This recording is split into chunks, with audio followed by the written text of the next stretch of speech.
నమస్తే, welcome to one TV burning bullet.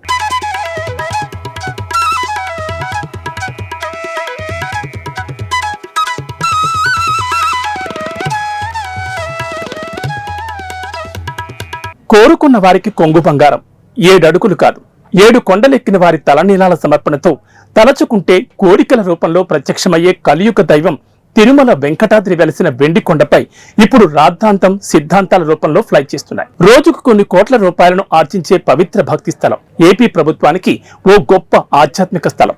ప్రతిరోజు వేలాది మంది భక్తులు దర్శనాలు చేస్తూ గోవింద నామస్మరణలతో మారుమోగే ఈ పవిత్ర స్థలంపై అపవిత్రం చోటు చేసుకోబోతోంది. ఓవైపు అర్చక స్వాములు గగ్గోలు పెడుతుంటే మరోవైపు గగనంలో ప్రయాణించే విమానాలు కూడా తిరుమల కొండపై ఎగరకూడదని ఆంక్షలు ఇప్పుడు ఇటు కేంద్ర రాష్ట్ర ప్రభుత్వాలతో పాటు జనాలను కూడా టెన్షన్లోకి నెట్టేస్తున్నాయి. ఈ నేపథ్యంలో ప్రముఖ పుణ్యస్థలంగా భావించే భక్తజనం కంటికి కనిపిస్తున్న సూక్ష్మ మూలాలేంటి? తిరుమల కొండ ఉన్న నింగి స్థలంపై విమానాలు, హెలికాప్టర్లు ఎగరకూడదనే ఆంక్షలు ఎంతవరకు కరెక్ట్? ఇప్పుడు పలువురిలో అనేక విధాలుగా కొనసాగుతున్న చెలరేగుతున్న పలు సందేహాలకు సమాధానాలు ప్రశ్నలుగానే మిగిలిపోతున్నాయా అనేది అందరిలోనూ మొదలైన అనుమానం. ఈ నేపథ్యంలోనే తిరుమల కొండపై గాలిలో కూడా షరతులు పెట్టే తిరుమల అధినేతలెవరు? ఎందుకంత టెన్షన్ పడుతున్నారు? స్వయాన కేంద్రం జోక్యం చేసుకునేంత డెప్త్ లో తిరుమల కొండపై, అందులోనూ గాలిలో ప్రయాణించే ఫ్లైట్స్ కు గిరిగిస్తున్న కారణాలేంటి? Let's watch the story.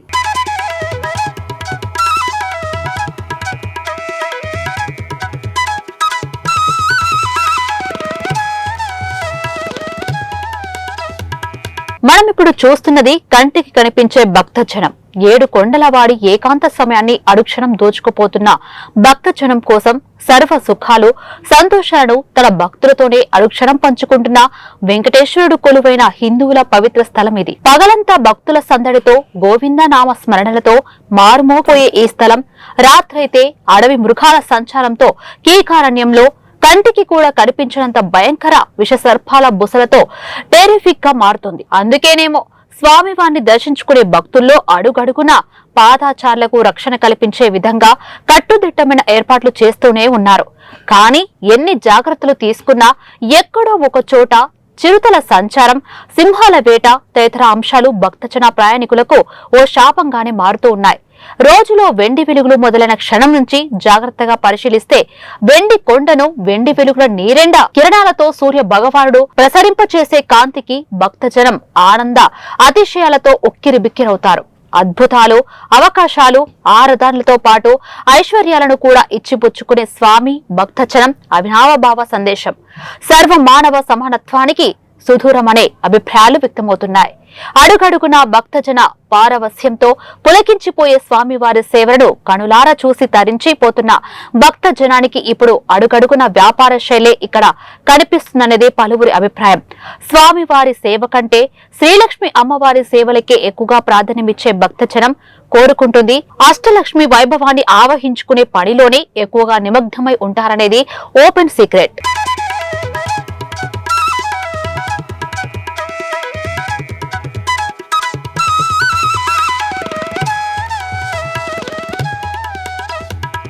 ఆపదలు తొలగిపోయి, విజ్ఞానాలు తొలగిపోయి, తాము అనుకున్న పనులని విజయం సాధించాలని లాభాలు, ఆస్తులు, ఐశ్వర్యాలు తదితర అంశాలే ప్రత్యేక పూజలకు కూడా ప్రధాన కారణాలనేది అందరికీ తెలిసిన, దేవుడి మీద ఉన్న ప్రత్యేక భక్తిగా ఫోకస్ చేసే కొంతమంది భక్తజనం కోసం స్వామివారే ప్రత్యేక పాఠాలను నేర్పిస్తున్నారంటారు ఇక్కడి అర్చక స్వాములు.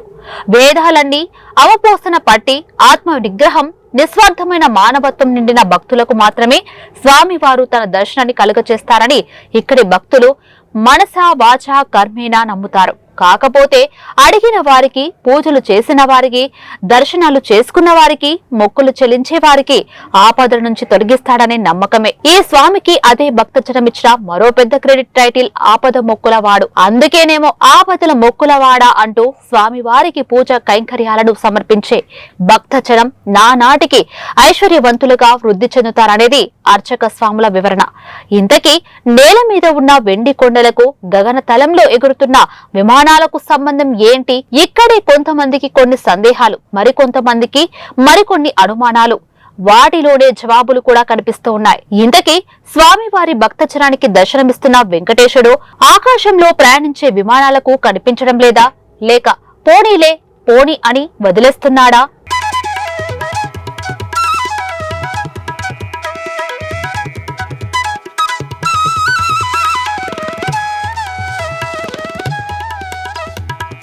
స్వామివారి దర్శనానికి 7 కొండలు ఎక్కి తమ భక్తిని చాటుకుంటున్న భక్తజనం అగచాట్లు అన్ని ఇన్ని కాదు. ముఖ్యంగా కాలినడకన భక్తజనానికి పొంచి ఉండే ప్రమాదాలు దాటుకుంటూ స్వామివారి సన్నిధికి చేరడానికి ఎదురయ్యే అడ్డంకులు, ప్రమాదాలు అన్ని ఇన్ని కాదు. దారి పొడుగున పొదల్లోనూ కొండల మాటున దాగి ఉండే చిరుతల బారిన పడుతున్న భక్తజనం, వాటి నుండి తప్పించడానికి తిరుమల అధికారులు చేపడుతున్న జాగ్రత్త చర్యలు సరిపోవడం లేదనేది పలువురి వాదన. అయినా ఎక్కడో అడవుల మధ్య తిరగాల్సిన జంతువులు జనసంచారం మీదకు రావడంపై పలు విమర్శలతో పాటు అనేక సందేహాలు కూడా వ్యక్తమవుతున్నాయి. డిఫారెస్టేషన్ ఓవైపు అయితే, మరోవైపు అడుగంటిన జలాశయాలతో దాహార్తిని తీర్చుకోవడాని కోసమే వెతుకులాడుతున్న క్రూర మృగాలు దారి తప్పి జనసంచారం వైపు వస్తున్నాయనేది పలువురి అభిప్రాయం. ఈ నేపథ్యంలోనే కాలినడకన వస్తున్న భక్తులపై దాడికి పాల్పడుతున్నట్లు మరికొంతమంది అభిప్రాయాన్ని వ్యక్తం చేస్తున్నారు. ఇది చాలదన్నట్లు పాదాచార్లు నడిచే రహదారులు కూడా అస్తవ్యస్తంగా మారడంతో సాఫీగా ప్రవహించాల్సిన మురుగు నీరు ఎత్తు పల్లాలుగా ఉండే గుంతల్లో నిలిచిపోవడంతో తీవ్ర దుర్గంధాలు కూడా వెల్లువెత్తుతున్నాయి. దాంతో దాహంతో ఆ నీటి గుంటల వైపు క్రూర మృగాలు వచ్చేస్తున్నట్లు పలువురు అభిప్రాయాలు కూడా వ్యక్తం చేస్తున్నారు.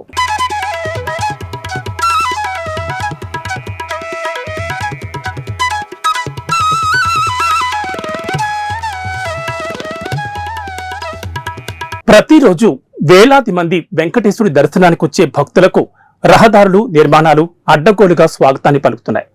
రహదారుల నిర్మాణాలకు గాను కేటాయించిన నిధులు పక్కదారులు పడుతున్నాయంటూ ఇటీవల వార్తా సమాచార సంస్థలు గగ్గోలు కూడా పెట్టాయి.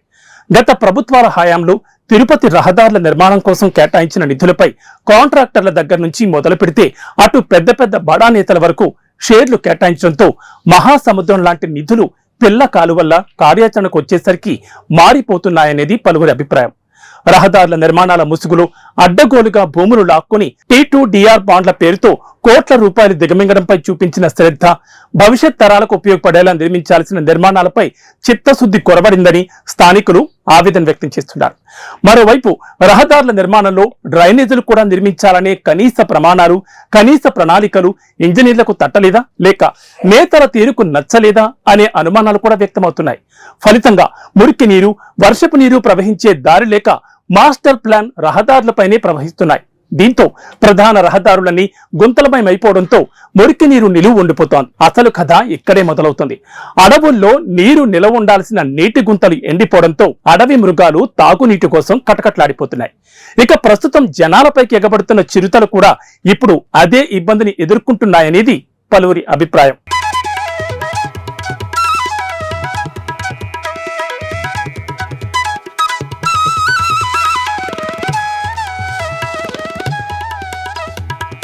సహజంగా ఏ పట్టణానికైనా రహదారుల నిర్మాణం ప్రణాళిక చేసేటప్పుడు 40 సంవత్సరాల ప్రయోజనాలను అంచనా వేసే ప్రాజెక్టులు రూపకల్పన ధరని మరికొంతమంది నిపుణులు చెబుతున్నారు. ఇక్కడ తిరుపతి రహదారులు మాత్రం అప్పటి స్థానిక ప్రజాప్రతినిధులు అడ్డగోలు టెండర్లు, కమిషన్ల కక్కుర్తి, ఇన్ఫ్లుయెన్స్ తదితర అంశాలతోనే రోడ్ల నిర్మాణాలు చేపట్టినట్లు విశ్వసనీయ వర్గాల సమాచారం. దాంతో రోడ్ల నిర్మాణాలతో పాటు శ్రీవారి కొండకు కాలినడకన వెళ్లే భక్తజనానికి కూడా రహదారులు నరకాన్ని తలపిస్తున్నాయనే అభిప్రాయాలు వ్యక్తమవుతున్నాయి.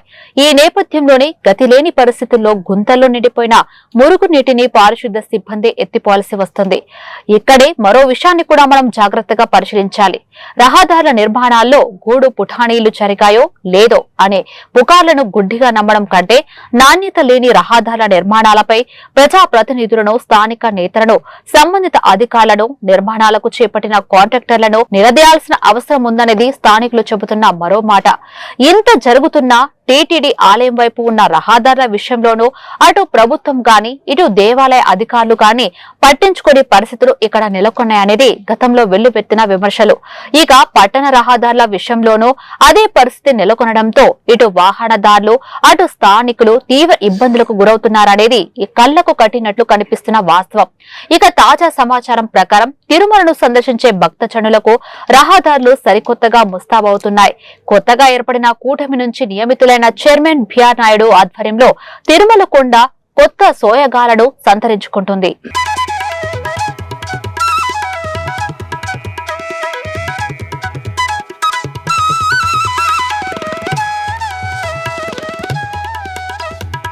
తిరుమల వెంకటేశ్వరుని దర్శించుకునే భక్తులు రద్దీ ఎప్పుడు పెరుగుతూ ఉంటుంది. వీరితో పాటు అనేక దర్శనీయ స్థలాలకు వెళ్లే భక్తుల సంఖ్య కూడా అందుకు తోడవడంతో తిరుమల కొండ ఎప్పుడూ భక్తజనులతో రద్దీగానే కిటకిటలాడుతూ ఉంటుంది. ఈ నేపథ్యంలోనే ప్రస్తుతం రహదారుల ట్రాఫిక్ ను తట్టుకోలేకపోవడంతో తిరుమలలో ట్రాఫిక్ సమస్య కూడా పెరిగిపోతుంది. ముఖ్యంగా బ్రహ్మోత్సవాలు, గరుడ సేవ వంటి ప్రత్యేక రోజుల్లో పరిస్థితి మరింత కష్టతరంగా మారుతుంది. ఈ నేపథ్యంలోనే టీటీడీ అధికారులు ట్రాఫిక్ సమస్యను పరిష్కరించే దిశగా ప్రణాళికలు రచించారు. 40 కోట్ల రూపాయల వ్యయంతో ఔటర్ రింగ్ రోడ్డు నుంచి ఆకాశగంగ వరకు 4 లైన్ల రహదారిని నిర్మించడానికి నిధులను కేటాయించారు. ప్రస్తుతం వేణుగోపాల స్వామి, చపాలి, ఆకాశగంగ, పాప వినాశం ఆలయాలకు వెళ్లడానికి నందకం సర్కిల్ నుంచి కానీ ఆక్టోపస్ భవనం ముందు నుంచి కానీ వెళ్లాల్సి వస్తుంది.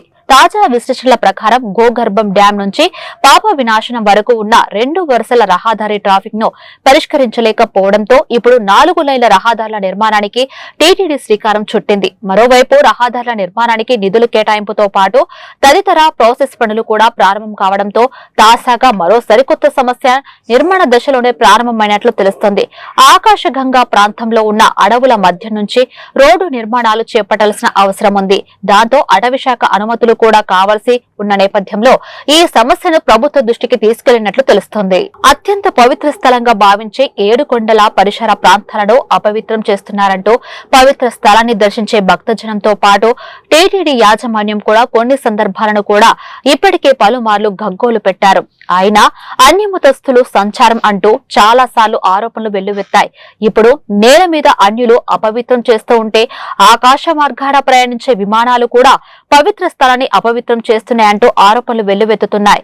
వీటిలో నిజం ఎంత ఉందో తెలియదు కానీ దేవాలయం మీదుగా ప్రయాణాలు కొనసాగించడంపై టీటీడీ తీవ్ర అభ్యంతరాన్ని తెలియజేస్తుంది. ఈ నేపథ్యంలోనే టీటీడీ పవిత్ర స్థలాన్ని ఆధునీకరించడానికి చైర్మన్ బిఆర్ నాయుడు ఆ మేరకు పూర్తి దృష్టిని సారించినట్లు తెలుస్తుంది.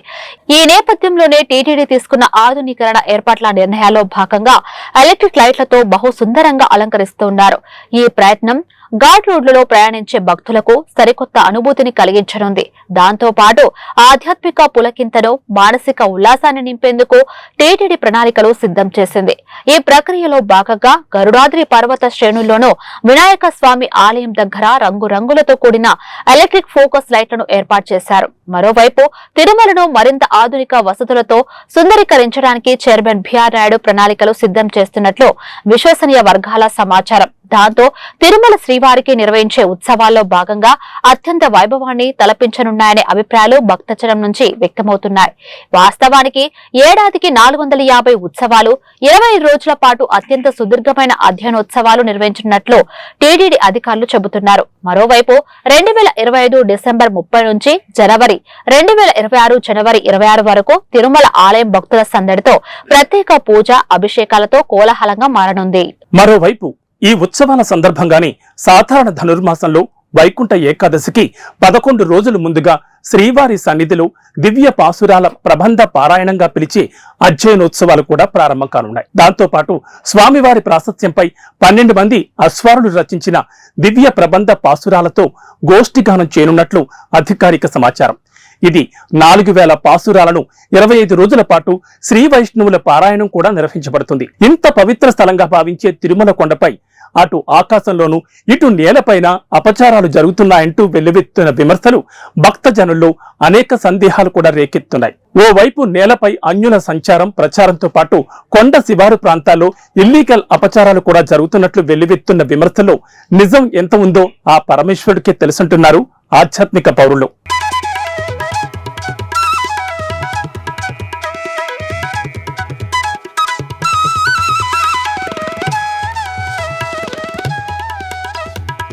ఇక ఈ నేపథ్యంలోనే గగనతలంలో ప్రయాణించే విమానాలకు సైతం ఇప్పుడు రిస్ట్రిక్షన్స్ విధించే విధంగా టీటీడీ సమాయత్తమవుతుంది. తిరుమల ప్రాంగణం సరిహద్దుల వరకు ఆకాశ మార్గంలో విమానాలు కానీ, హెలికాప్టర్లు కానీ, డ్రోన్లు కానీ ఎగరడానికి అవకాశం లేకుండా కేంద్రం తగు చర్యలు తీసుకోవాలని టీటీడీ చైర్మన్ కేంద్రానికి లేఖ రాశారు. దాంతో అటు భక్తజనంతో పాటు ఇటు రాష్ట్ర వ్యాప్తంగా ప్రధాన చర్చనీయాంశంగా మారింది. ఆగమ శాస్త్రం ప్రకారం ఆలయ పవిత్రతను కాపాడటం, దేవాలయ పరిసర ప్రాంతాల్లో పవిత్ర వాతావరణం కాలుష్యం కాకుండా చూడటంతో పాటు భక్తుల భద్రత, మనోభావాలు దెబ్బతినకుండా తగు చర్యలు తీసుకోవాలంటే చైర్మన్ బిఆర్ నాయుడు రాసిన లేఖ ఇప్పుడు కేంద్ర మంత్రి రామ్మోహన్ నాయుడు చేతిలో ఉంది. దాంతో ఆయన తీసుకునే నిర్ణయాలపైనే ఇప్పుడు టీటీడీ అభివృద్ధి కార్యక్రమాలు కూడా ఆధారపడి ఉంటాయనేది పలువురి అభిప్రాయం. కాగా ఆగమ శాస్త్రం ప్రకారం ఆలయ పవిత్రతను కాపాడటం, దేవాలయ పరిసరాల్లో పవిత్ర వాతావరణానికి అంతరాయం కలగకుండా చూడటంతో పాటు భక్తుల భద్రత, మనోభావాల దృష్ట్యా తమ వినతిని పరిగణలోకి తీసుకోవాలని లేఖలో కేంద్ర మంత్రికి విజ్ఞప్తి చేశారు. ఆకాశ మార్గంలో అతి తక్కువ ఎత్తులో ప్రయాణించే విమానాలు, హెలికాప్టర్లు, డ్రోన్ల సౌండ్ల వల్ల ఆధ్యాత్మికత, భక్తి, పూజలు, ధ్యానం తదితర అంశాలపై తీవ్ర ప్రభావం పడుతుందని బిఆర్ నాయుడు తన లేఖలో పేర్కొనడం గమనార్హం.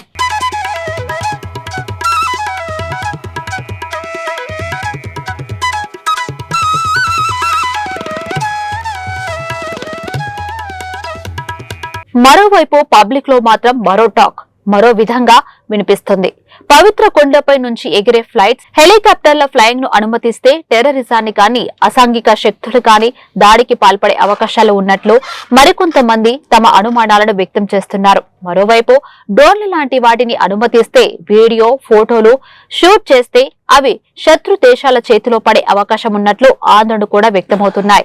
ఇక దానితో పాటు అంతర్గతంగా టీటీడీ ప్రాంగణంలో గత ప్రభుత్వంలో వెల్లువెత్తిన లడ్డూ తయారీలో వెల్లువెత్తిన లోపాలు లాంటి అంశాలు మరిన్ని జరిగే అవకాశం ఉందేమో అనే అనుమానాలు కూడా మరికొంత మందిలో వ్యక్తమవుతూ ఉన్నాయి. దాంతో ఇవి కేవలం అపోహలే తప్ప వాస్తవానికి లోపాలను, లొసుగులను ప్రక్షాళన చేసే దిశగా చైర్మన్ బిఆర్ నాయుడు చర్యలు చేపట్టారనేది కూటమి నేతల విశ్లేషణ. ఈ నేపథ్యంలోనే డ్రోన్ల ద్వారా ఆలయ ప్రాంగణం, పరిసర ప్రాంతాల చిత్రీకరణను ఇప్పటికే టీటీడీ నిషేధించింది. దాంతో టీటీడీ లేఖపై కేంద్రం స్పందించింది. దేశంలోని పలు పవిత్ర దేవాలయాల నుంచి ఇలాంటి వినతులే వస్తున్నాయన్న కేంద్ర మంత్రి రామ్మోహన్ నాయుడు ఇప్పటి వరకు వేటికి నో ఫ్లై జోన్ ఇవ్వలేదని తెలిపారు. ఈ నేపథ్యంలోనే తిరుపతికి కూడా నో ఫ్లై జోన్ ఇవ్వడం కుదరదని, ఈ అంశంపై ఇంకా క్షుణ్ణంగా పరిశీలించి తగు నిర్ణయం తీసుకుంటామన్నారు. వీలైతే తిరుపతి గగన తలంపై విమానాలు ఎగరకుండా ప్రత్యామ్నాయ మార్గాల్లో వెళ్లేలా తగు చర్యలు తీసుకుంటామన్నారు. ఇందుకు గాను తిరుపతి విమానాశ్రయంలో ఎయిర్ ట్రాఫిక్ కంట్రోల్, నావిగేషన్ విభాగాలతో చర్చించి తగు నిర్ణయాలు తీసుకుంటామని స్పష్టం చేశారు.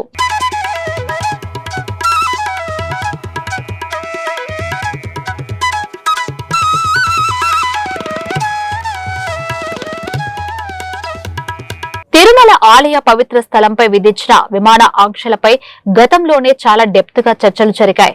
ఆగమ శాస్త్రం మరియు వివిధ పురాణాలు వంటి పురాతన గ్రంథాల ప్రకారం తిరుమల శ్రీ వెంకటేశ్వరుని దివ్య నివాసం ఈ వెండి కొండ అంటున్నారు అర్చక స్వాములు. ఇలాంటి పవిత్ర ప్రాంగణంలో విమానాలు ఎగరడాన్ని నిషేధించాలని టీటీడీ పట్టు పడుతుండటం పబ్లిక్ లో సంచలనం సృష్టిస్తుంది. ఈ మేరకు విమానయాన శాఖ కూడా తీవ్రంగానే స్పందించింది. భద్రతా చర్యలను నిర్వహించాల్సిన అవసరాన్ని నొక్కి చెబుతూ తిరుమల పవిత్రత మతపరంగా ఎంత పవిత్రమైందో అదే సమయంలో విమానాల్లో ప్రయాణించే ప్రయాణికుల ప్రాణాలు కూడా అంతే విలువైనవని స్పష్టంగా పేర్కొంది. ఈ మేరకు తిరుమల కొండపై నుంచి విమానాలు ప్రయాణాలు నిషేధిస్తే దూరం పెరిగి ఆలస్యంతో పాటు పబ్లిక్ కూడా పలు సమస్యలు ఎదుర్కొనే అవకాశాలు లేకపోలేదనేది విమానయాన శాఖ అభిప్రాయంగా తెలుస్తుంది. మరో మాటగా చెప్పాలంటే అటు మతపరమైన ఆంక్షలతో కూడిన తిరుమల పవిత్రతతో పాటు విమానయాన సేవల్లో మార్పులు సంభవిస్తే ఎదురయ్యే పరిణామాలపైన సునిశ్చితంగా అధ్యయనం కూడా ఆ శాఖ అధ్యయనం చేస్తుంది. ఆగమ శాస్త్రం ప్రకారం ఆలయ ప్రాంగణంలోని దేవతను లేదా దేవుడిని పూలతో పూజించడం, అభిషేకించడంతో పాటు అభిషేకం, నైవేద్యం, అర్చన వంటి ఆచారాలే తిరుమల కొండపై విమానాలు ఎగరడాన్ని నిషేధిస్తున్నట్లు లిఖించబడింది. దీని ప్రకారం ఆలోచిస్తే మానవ సేవే మాధవ సేవగా 24 గంటలు ప్రయాణికులను సురక్షితంగా, క్షేమంగా గమ్యస్థానాలకు చేర్చే ప్రయత్నంలో భాగంగా శృతి తప్పితే గతి మారిపోయే అవకాశం ఉందని ఉందంటున్నారు విమానయాన సంస్థ అధికారులు. ఈ విషయంలోనూ టీటీడీ కొంత ఆందోళన కూడా వ్యక్తం చేస్తుంది. వాస్తవానికి తిరుమలలో నో ఫ్లై జోన్ కోసం కేంద్రానికి వినతులు పంపడం ఇది మొదటిసారి కాదు. గతంలో 2016 నాటి టీడీపీ ప్రభుత్వ హయాంలోనూ ఈ తరహా వినతి పత్రాన్ని కేంద్రానికి పంపింది టీటీడీ. అప్పుడు కూడా విమానయాన శాఖకు కేంద్ర మంత్రిగా ఉన్న అశోక గజపతిరాజు ఆ వినతి పత్రాన్ని తోసిపుచ్చారు. తిరుమల గగన తలంలో ఎలాంటి ఆంక్షలు విధించినా దానివల్ల తిరుపతి ఎయిర్పోర్ట్ లో విమానాల రాకపోకలు మరింత సంక్లిష్టంగా మారుతాయని అప్పట్లోనే కేంద్రం స్పష్టం చేసింది. ఈ నేపథ్యంలోనే నో ఫ్లై ప్రతిపాదనకు కేంద్రం నో చెప్పింది. ఇక ఇదే విషయంపై అప్పట్లోనే పౌర విమానయాన సహాయక మంత్రిగా ఉన్న జయంత్ సిన్హా కూడా నో ఫ్లై పై స్పష్టమైన వివరణ ఇచ్చారు. తిరుపతిలో ఒకే రన్వే ఉండటంతో దానిపై విమానాల రాకపోకలు కష్టతరంగా ఉన్నాయని, దీనికి తోడు తిరుమల తిరుపతిని నో ఫ్లై జోన్ గా ప్రకటించలేమని తేల్చి చెప్పేశారు. తిరుపతి విమానాశ్రయంలో రోజువారీ విమానాల రాకపోకలకు మరిన్ని ఇబ్బందులు ఎదురవుతాయని, ల్యాండింగ్ విషయంలోనూ చాలా ఆలస్యం అవుతుందని స్పష్టం చేశారు. ఇక దేవాలయాలపై నుంచి గాలిలో ఎగిరే ఫ్లైట్ పై వైఖానస పీఠం అధ్యక్షుడు గంజం ప్రభాకరాచార్యులు వివరణ మరోలా ఉంది. ఆగమ శాస్త్రంలో పేర్కొన్న వివరాల ప్రకారం దేవాలయాలపైన ఎవరూ సంచరించకూడదని స్పష్టం చేశారు.